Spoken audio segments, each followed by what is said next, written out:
12:30 बजे पत्रकार वार्ता की थी, पर ये एक ऐसा विषय है जो बिहार की आत्मा से जुड़ा है और इसीलिए हमने आपको दोबारा तक लिया।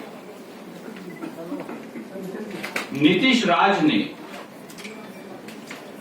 अराजकता की आग में झोंक दिया बिहार। नीतीश और सुशील मोदी सरकार को एक क्षण भी गद्दी पर बने रहने का अधिकार। 72 घंटों में दूसरी बार मुंगेर हिंसा की लपटों में घिर गया है। बिहार की कानून व्यवस्था तार-तार है और बिहार की जनता न्याय के लिए बेजार है।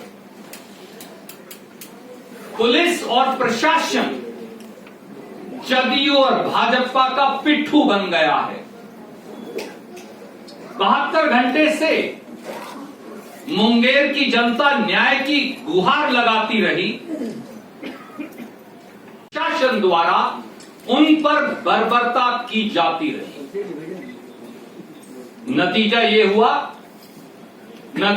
हुआ कि पवित्र भूमि मुंगेर को एक बार फिर हिंसा की आग में झोंक दिया गया। हिंसा किसी चीज का हल नहीं।